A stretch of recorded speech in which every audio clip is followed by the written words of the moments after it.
இந்திய யூனியன் முஸ்லிம் லீகினுடைய தமிழ்நாடு மாநில பொதுக்குழு கூட்டம் காலை 11 மணி முதல் இப்பொழுது வரை நடந்து இப்பொழுது நிறைவு பெற்று இருக்கிறது.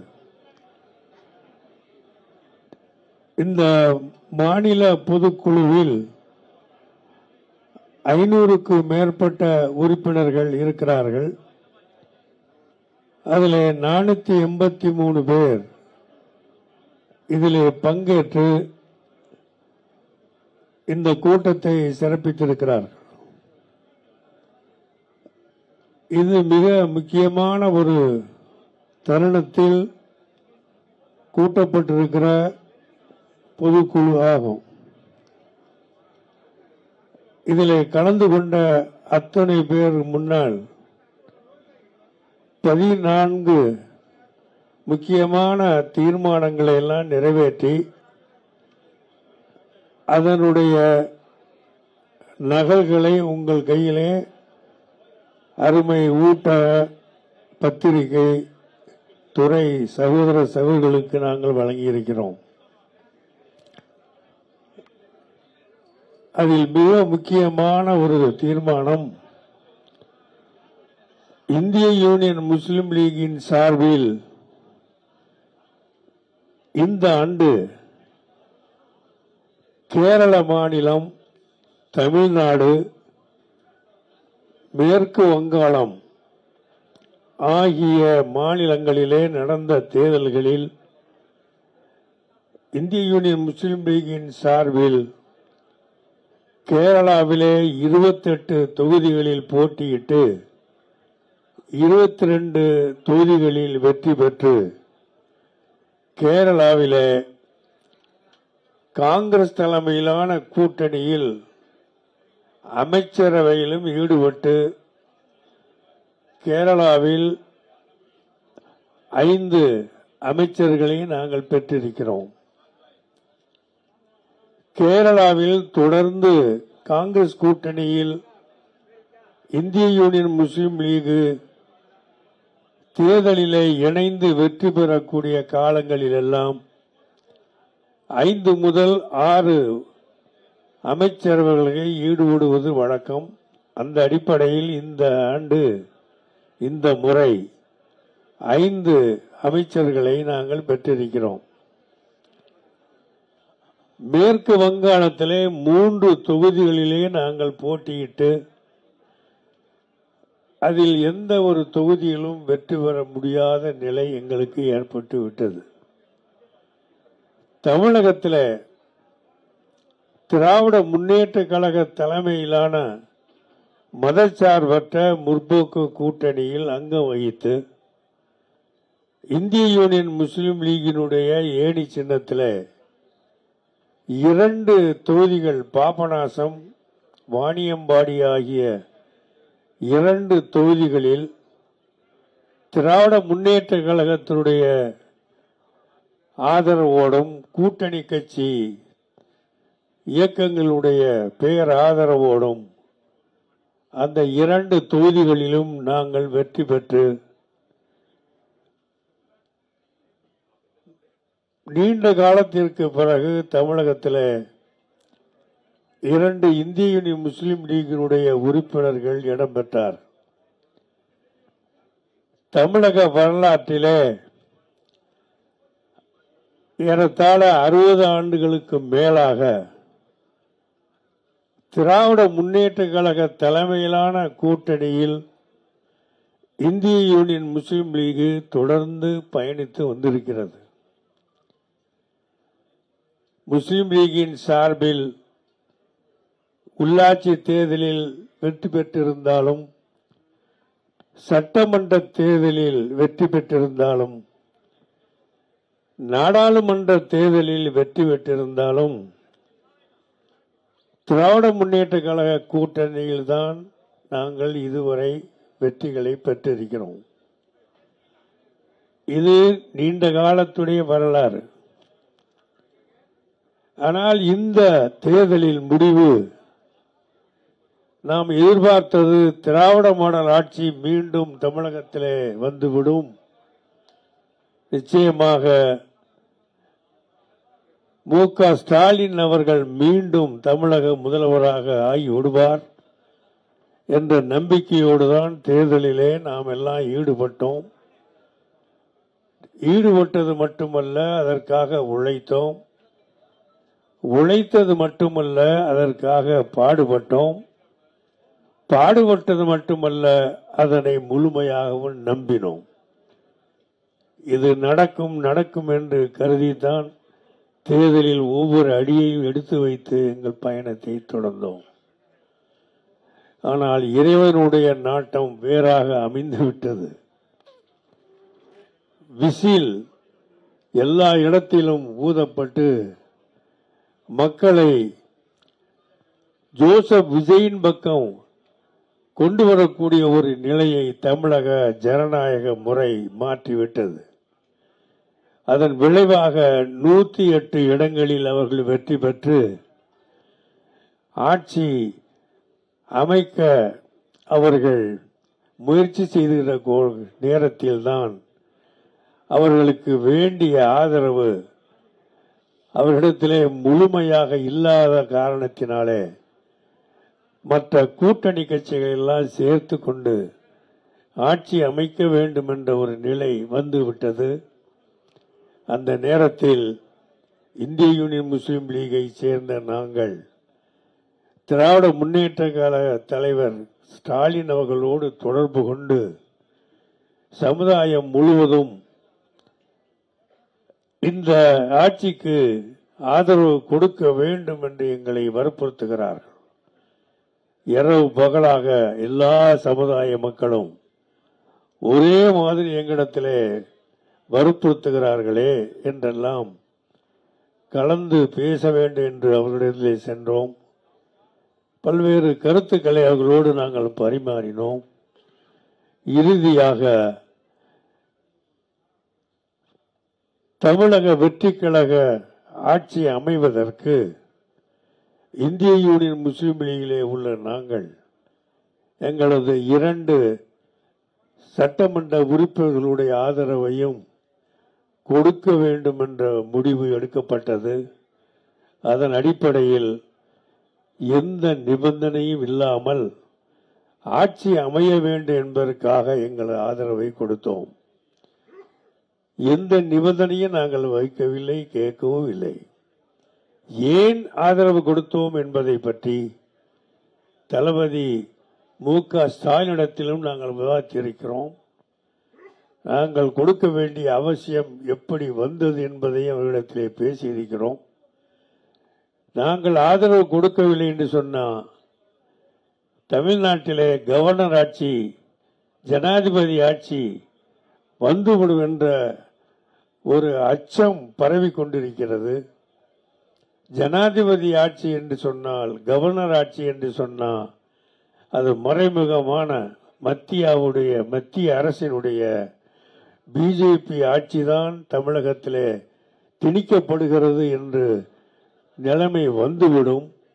அப்படிப்பட்ட ஒரு நிலைமை வருவதற்கு முஸ்லீம் லீகிலே உள்ள நாங்கள் அதற்கு காரணமாகி விடக்கூடாது.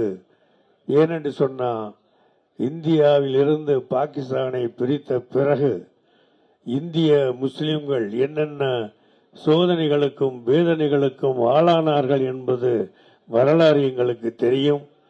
அப்படி ஒரு மிகப்பெரிய பழியை எங்கள் சமுதாயத்தின் மீது வந்து விழுந்து விடுமே என்ற அச்ச உணர்வோடு நாங்கள் சமுதாய மக்களுடைய உணர்வை பிரதிபலித்து எங்களது ஆதரவை தமிழக வெற்றி கழக ஆட்சி அமைவதற்கு நாங்கள் கொடுத்தோம். கொடுப்பதற்கு முன்பு பல முறை ஸ்டாலின் அவர்களோடும் நண்பர்களோடும் கலந்து பேசித்தான் எங்களுடைய ஆதரவை தெரிவித்தோம். அதனுடைய விளைவாக எந்த நிபந்தனை இல்லாத ஆதரவை கொடுத்திருந்தாலும் பெருமனது பண்ணி நாங்கள் கேட்காத ஒன்றை நீங்களும் அமைச்சரவையில் ஈடுபட வேண்டும் என்று நாங்கள் கேட்கவில்லை, எதிர்பார்க்கவும் இல்லை. எங்களை தனியாக அழைத்து, நேரடியாக அழைத்து, கடிதமும் அழைத்து பத்திரிகை உங்கள் நண்பர்கள் உங்களைப் போலவே அழைத்து உங்களிடத்தில் கூட அது சொல்லப்பட்டதுடைய பிறகு எங்களது அகில இந்திய தலைமை இருக்கிறது கேரளாவிலே. பொலிட்டிக்கல் அட்வைசரி கமிட்டி என்று இருக்கிறது. அதனுடைய தலைவர் கேரளத்து தங்கள் சாஹித் அவர் தலைவர். அவரை கலந்து கொண்டு கேரளாவில் உள்ள குஞ்சாலிக்குட்டி அவர்கள் இன்றைய மினிஸ்டர், அவர் இந்திய முஸ்லீம் லீகுடைய தேசிய பொதுச் செயலாளராக இருக்கிறார். அந்த கமிட்டியில் உள்ள அருமை நண்பர்களை எல்லாம் கலந்து அவர்களுடைய ஒப்புதலை பெற்று இந்த அமைச்சரவையில் ஈடுபடுவது சிறந்ததாக இருக்கும் என்று அவர்களும் எங்களுக்கு ஆலோசனை கொடுத்த பிறகு எங்களது அறிவிப்பை தெரிவித்து அந்த அமைச்சரவையில் எங்கள் இந்திய முஸ்லீம் லீகின் சார்பாக அவர் ஃபாரூக் அவர்களை சட்டமன்றத்தினுடைய முஸ்லீம் லீக் தலைவராக அறிவித்து, அதே நேரத்தில் ஷாஜகான் அவர்களை மந்திரி சபையில் இடம்பெற வேண்டும் என்ற ஒரு தீர்மானத்தை முடிவு செய்து நாங்கள் அறிவித்தோம். அந்த அடிப்படையில் இப்பொழுது தமிழக வெற்றி கழக அரசு தமிழகத்தை ஆண்டு கொண்டிருக்கிறது. இது நல்லாட்சி தொடர்கிறது என்று எல்லோரும் சொல்லுகிறார்கள். இந்த நல்லாட்சி தொடர வேண்டும் என்று நாமும் விரும்புகிறோம், மக்களும் விரும்புகிறார்கள்.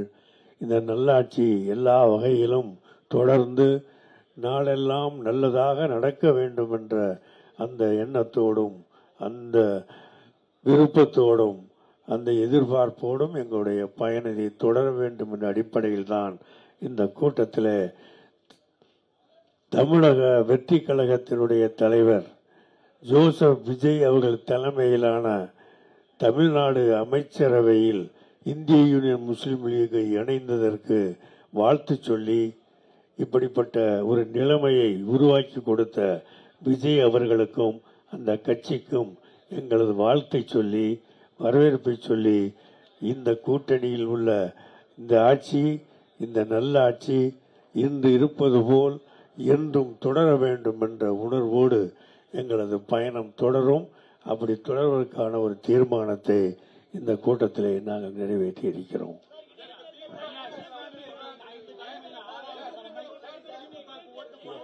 இங்க பாருங்க, அதாவது ஏதாவது ஒவ்வொன்றா கேளுங்க. இல்ல ஒன்னா கேளுங்க. அது தப்பா நீங்களா கற்பனை பண்ணி கேட்கறது இல்லங்க. நீங்களா கற்பனை பண்ணி கேட்க கூடாது. இஸ்லாமிய மார்க்கத்தில் 5 கடமை இருக்கு. 6வது கடமை ஜனநாயகத்தில் ஓட்டு போடுவது என்று சொன்னேனே தவிர திமுக கூட்டணிக்கு ஓட்டு போட சொல்லவில்லை. அப்படி நீங்களா கற்பனை பண்ணிக்கிட்டா எப்படி? நீங்களா கற்பனை பண்ணி ஒரு கேள்வியை கேட்டா எப்படி சார்? எப்ப சொன்னது? எந்த சவலத்தும் வந்தது? நீங்களா கற்பனை பண்ணி கேட்டா சொன்னதை உங்களுக்கு இஷ்டத்துக்கு மாத்தி 6வது கடமையாக ஜனநாயகத்தில் ஓட்டு போடுவதை கருத வேண்டும் என்று நான் சொன்னேன். என்ன இறந்து போயிட்டார்ல பெரியவர் இஸ்லாஸ் இருக்கணும், அவருடைய கூட்டத்தில் தான் சொன்னேன். முஸ்லிம்களுக்கு 5 கடமை இருக்கு. 6வது கடமையாக ஓட்டு போடுவது ஜனநாயகத்தில் கடமை, அதை நிறைவேற்ற வேண்டும் என்று அப்பொழுது நாங்கள் திமுக கூட்டணி இருந்தோம். திமுக கூட்டணிக்கு திமுகவுக்கு ஓட்டு போடுவது 6வது கடமை என்று நான் சொன்னதும் இல்லை. அப்படின்னு நீங்களா கற்பனை பண்ணிக்கிட்டே அப்படி பாய், நீங்களா கற்பனை பண்ணிக்கிட்டா நீங்க கற்பனை பண்றதுக்கு நான் பதில் சொல்லணுமா? அப்புறம் சொல்லாத சொல்லி எப்படியா? சொல்லாத சொல்லி நீ கேட்டா எப்படி சொல்ல முடியும்? என்ன சொல்ற நீ? இல்ல சொல்லாத நீயே கேட்டா எப்படியே சொல்ல முடியும்? சொல்லாத சொல்லி பிரச்சாரம் சொல்ற முடியா? நான் சொல்லாத கேட்டு என்ன பிரச்சாரம்? நான் சொல்லாத கேள்வி கேள்வியா? கேள்வி கேட்காத எல்லாம் சொல்லாத விடு. திமுக கூட்டணியில இடம்பெற இயலாதுன்னு சொல்லிட்டீங்க, தீர்மானம் போட்டு. ஆமா, இன்னொரு விஷயம் வந்து என்ன சொல்லிருக்கீங்கன்னா, தேர்தல் வரும்போது அந்த தேர்தல் வரும்ல, நாடாளுமன்ற தேர்தல் ஆகட்டும், உள்ளாட்சி தேர்தல் வரும் பொழுது அப்பொழுது வந்து தேர்தல் கூட்டணி அறிவிப்பான்னு சொல்லியிருக்கீங்க. இப்ப இடைத்தேர்தல் வருதுல்ல, இடைத்தேர்தல் வரும்பொழுது உங்களுடைய நிலைப்பாடு என்ன? ஒரு குழப்பமும் கிடையாது. தமிழ்நாட்டில் தமிழக வெற்றி கழகத்தினுடைய ஆட்சி நடக்குது. இந்த ஆட்சி சிறப்பாக நடக்க வேண்டும் என்பது தமிழ் மக்களுடைய விருப்பம், எங்களுடைய விருப்பம் அதுதான். அந்த ஆட்சிக்கு உறுதுணையாக எங்கள் சார்பிலும் அமைச்சரவையில் இடம்பெற்றிருக்கிறோம். இந்த அமைச்சரவையில் நாங்கள் இடம்பெற்ற பிறகு அந்த அமைச்சரவை செய்யக்கூடிய அனைத்து நல்ல காரியங்களும் தொடர வேண்டும் என்றுதான் விரும்புவோம். அப்படிப்பட்ட ஆட்சி நாங்கள் இருக்கிற காரணத்தினால் மட்டுமல்ல, இந்த நல்லாட்சி இன்று இருப்பது போல் நாளையும் தொடர்ந்து நீடித்து இருக்க வேண்டும், மக்களுக்கு நன்மை செய்ய வேண்டும் என்று விரும்புகிற காரணத்தினால இந்த ஆட்சி தொடர்வதற்கு, இந்த ஆட்சி எல்லா துறையிலும் வெல்லுவதற்கு, தேர்தல் உள்ளாட்சி தேர்தல் என்றாலும், சட்டமன்ற தேர்தல் என்றாலும், இடைத்தேர்தல் என்றாலும், பாராளுமன்ற தேர்தல் என்றாலும், இந்த ஆட்சி வெற்றி பெறுவதற்கு, தொடர்வதற்கு எல்லா வகையிலும் நாங்கள் ஒத்துழைப்போம். அதற்கான முடிவுதான் இப்போ எடுத்திருக்கிறோம்.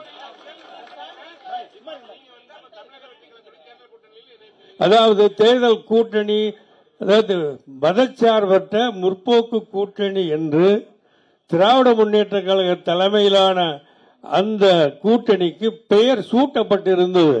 அப்படிப்பட்ட ஒரு பெயர் இதுவரை தாவேக சார்பாக எந்த பெயரும் சூட்டப்படவில்லை. அப்படி சூட்டப்படாத அந்த தேர்தல் கூட்டணியில் நாங்கள் தொடர்கிறோம். பெயர் வந்தபோது அந்த பெயரை பயன்படுத்துவோம். எங்கள் எங்கே வசதி இருக்கோ அங்கே கேட்போம். எங்களுக்கு வாய்ப்பு இருந்தால் நிச்சயமா கேட்போம். ஆனால் உள்ளாட்சியில் 12,620 உள்ளாட்சி தேர்தல் நடக்க போகுது. அந்த உள்ளாட்சி தேர்தலில் மாநகராட்சி என்றாலும் நகராட்சி என்றாலும் முஸ்லிம் சமுதாயம் எங்கு நெருக்கமாக இதுவரை இருந்திருக்கிறதோ அங்கெல்லாம் நாங்கள் தலைவராக இருந்திருக்கிறோம், துணைத் தலைவராக இருந்திருக்கிறோம், மேயராக இருந்திருக்கிறோம், துணை மேயராக இருந்திருக்கிறோம். அந்த வாய்ப்பு கடந்த காலத்தில் எங்களுக்கு இல்லை. அப்படிப்பட்ட வாய்ப்பை நிச்சயமாக தமிழக வெற்றி கழக கூட்டணியோடு சேர்ந்து நாங்கள் நிச்சயமாக பெறுவோம். அதற்காக பாடுபடுவோம். தமிழ்நாட்டில் ஒரு மாதமாக இருக்கக்கூடிய ஆட்சி எல்லா சமுதாய மக்களும் வரவேற்றுக் கொண்டிருக்கிறார்கள். அங்கங்கே இருக்கக்கூடிய பிரச்சனைகள், மக்கள் மத்தியில் ஏற்படக்கூடிய பிரச்சனைகள் அத்தனையும் ஆட்சி, இந்த ஒரு அரசாட்சி நிச்சயமாக சுமூகமாக தீர்த்து கொண்டிருக்கிறது. சுகமாக தீர்த்து வைப்பா என்று நம்புறேன்.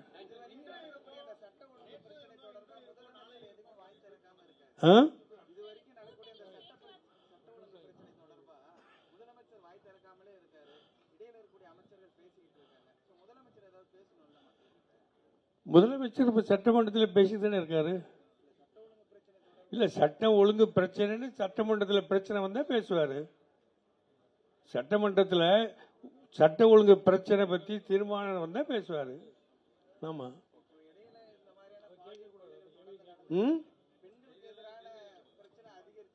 பாய், பெண்களுக்கு எதிரான பிரச்சனையே இன்னைக்கு நேரத்தான் நடக்குது.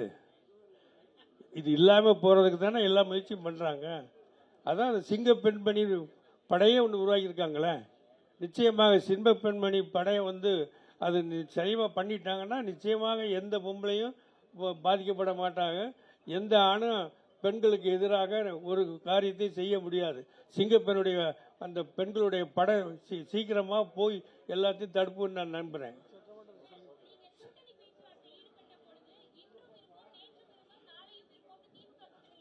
அவர் இருக்கும்போது சொன்னேன், அந்த கூட்டணியில் இருக்கும்போது அப்படி சொன்னேம்மா.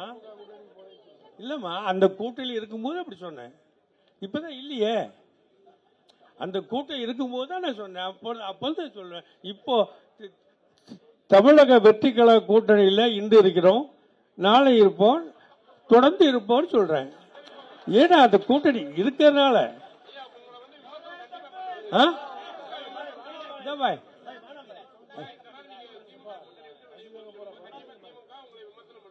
அது பண்ணுவோம். இல்லைங்க, நண்பர்கள் என்னை நிறைய விமர்சனம் பண்ணலாம், இப்போவே பண்ணிக்கிட்டு தான் இருக்குதாங்க, என்னென்னமோ சொல்லிக்கிட்டு இருக்கிறாங்க. அதெல்லாம் நாங்கள் காதில் வாங்கிக்கிறது இல்லை சார். என் நண்பர்கள் தானே, என்னுடைய இனிய நண்பர்கள். சில பேர் தெரிஞ்சும் பேசலாம், தெரியாமையும் பேசலாம்.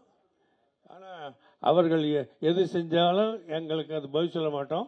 அதுக்கு நாங்கள் விமர்சனமாக அது ஒரு விமர்சனம் நாங்கள் கருத மாட்டோம். எங்கள் நண்பர்கள் எங்களுக்கு எதோ சொல்லி மனசை தேர்த்திக்கிறாங்கன்னு நினைப்போம், அவ்வளோதான். சோஃபாவா? நாங்கள் சோஃபா வாங்கலை சார். இல்லைங்க, அதாவது நீங்கள் எங்கள் முஸ்லீம் லீக் ஆஃபீஸுக்கு இதுவரைக்கும் எந்த சிஎம் வந்ததில்லை. இவருக்கு நாங்கள் ஆதரவு கொடுத்த பிறகு சிஎம்க்கு எங்கள் ஆஃபீஸுக்கு வந்து எல்லா ஆஃபீஸுக்கு போய் வந்தது மாதிரி உங்கள் ஆஃபீஸுக்கு வர்றேன்னு எங்களுக்கு சொல்லிட்டாரு. நான் 3 தடவை வேணாங்க இந்த தெரு ரொம்ப சிக்கலான தெருவுங்க, இது வந்து நான் உங்கள் ஆஃபீஸில் வந்து நன்றி சொல்லிக்கிறேங்கன்னு சொல்லிகிட்டு இருக்கேன். இல்லை சார், நீங்கள் சொல்கிற நன்றியை உங்கள் ஆஃபீஸில் நாங்கள் வாங்கிக்கிறோன்னு சொல்லிவிட்டேன். 3 தரம் 4 தரம் சொல்லி வேணாங்க, நீங்கள் பெரிய கூட்டத்தில் வந்து நீங்கள் நிற்க வேணாங்க அப்படின்னு. இல்லை எல்லா ஆஃபீஸுக்கும் நாங்கள் போனோம், உங்கள் ஆஃபீஸுக்கு வந்தால் தானே நல்லாயிருக்கும் அப்படின்னு சொன்னார். அப்படி வந்துட்டார். இவர் வந்ததுனால எங்கள் ஆஃபீஸை அலங்காரம் பண்ணுறதுக்காக வேண்டி சினிமா பண்ணுவாங்க பாருங்கள், ஒரு இரவோட இரவா வெள்ளை அடித்து சோஃபாலாம், நீங்கள் சோஃபா கேட்டு அங்கே தான் போட்டது. நிறைய வாடகை சோஃபா வாங்கி போட்டோம். நிறைய சோஃபாவாக வாங்கி 7-8 சோஃபா போட்டு அவர் வந்தவொடனே உட்கார வைக்கணுமேனு சொல்லி அதான் நாங்கள் பண்ணதை தவிர வேறு சோஃபா அந்த இதெல்லாம் எங்களுக்கு கூட தெரியாது சார். என்ன போட்டதே அப்போயே காலையில் கூட்டி தூக்கிட்டு போயிட்டாங்க சார்.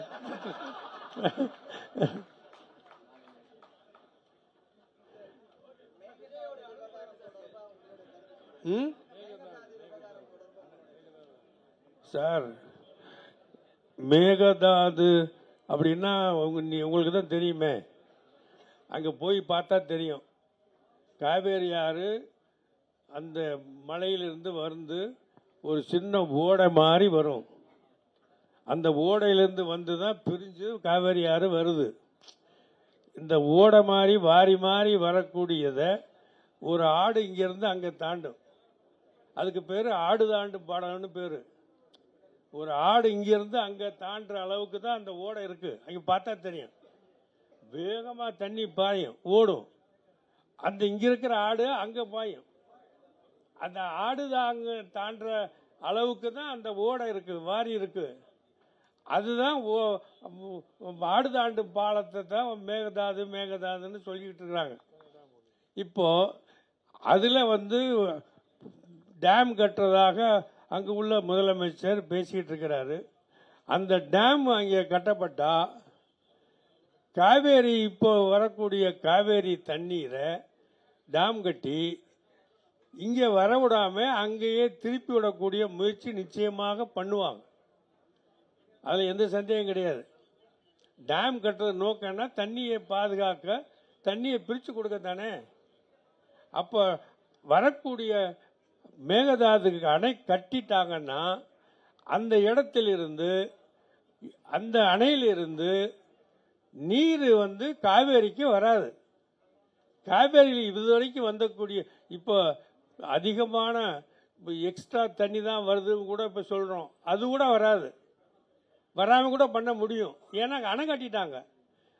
அணை கட்டிட்டு அங்கே ஆயிரக்கணக்கான லட்சக்கணக்கான ஏக்கர் பக்கம் திருப்பி விட முடியும்.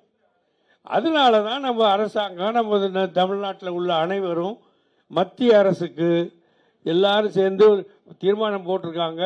எல்லா கட்சி சார்பாக மத்திய பிரதமரத்தில் போய் கூட்டு சேர்ந்து எல்லா சார்பாக போகணும். எதிர்கட்சி தலைவர் சொன்ன கருத்தை ஏற்றுக்கிட்டு தீர்மானம் போட்டிருக்காங்க.